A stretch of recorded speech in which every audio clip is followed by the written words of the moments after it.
Paris Hip Hop, c'est de proposer une quinzaine culturelle axée autour de la culture hip hop, donc où on présente pendant 15 jours tout ce qui peut se faire à Paris, en Ile-de-France, autour de la culture hip hop. Cette année, la spécificité, c'est qu'on souhaitait faire un peu un aller-retour entre une dédicace aux anciens avec le groupe La Clica, avec le Wu-Tang, avec le Tatscrew qu'on retrouve dans l'exposition Face au mur, et puis en même temps les petits nouveaux, par exemple Kassem Wapalek, Demi-Portion, Siana, Gizmo, qu'on vous présentera. Face au mur, c'est une exposition un peu unique en son genre. On s'est réunis avec un artiste, Lazou, qui est une personnalité dans le graffiti à Paris, et qui est le directeur artistique de l'exposition.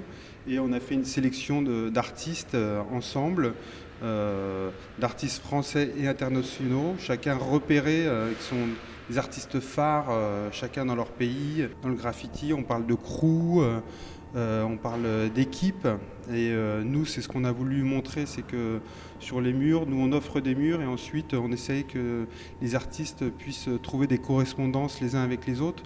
Donc ils n'ont pas travaillé tous en même temps. Les premiers ont posé des concepts et puis ensuite les autres sont venus et ont essayé de s'intégrer à ce qui avait pu être fait et trouver des correspondances de couleurs, de formes.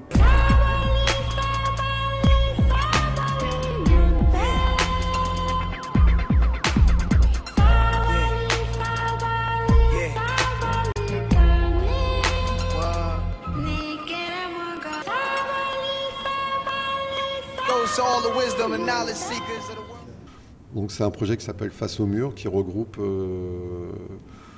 une vingtaine d'artistes internationaux et nationaux. À ça s'ajoute une dizaine de guests, d'invités qui se sont greffés au projet au fur et à mesure. Les artistes, je les ai choisis arbitrairement et subjectivement. Il y a toujours un choix à faire à un moment donné. Je connais beaucoup d'artistes, que ce soit en France ou à l'étranger.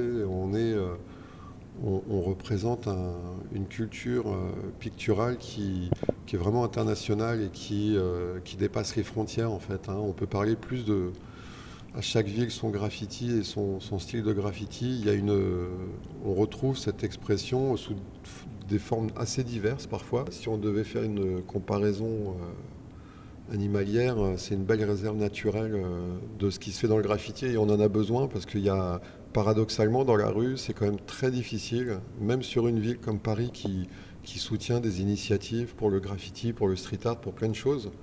Dans la rue, les choses sont moins simples.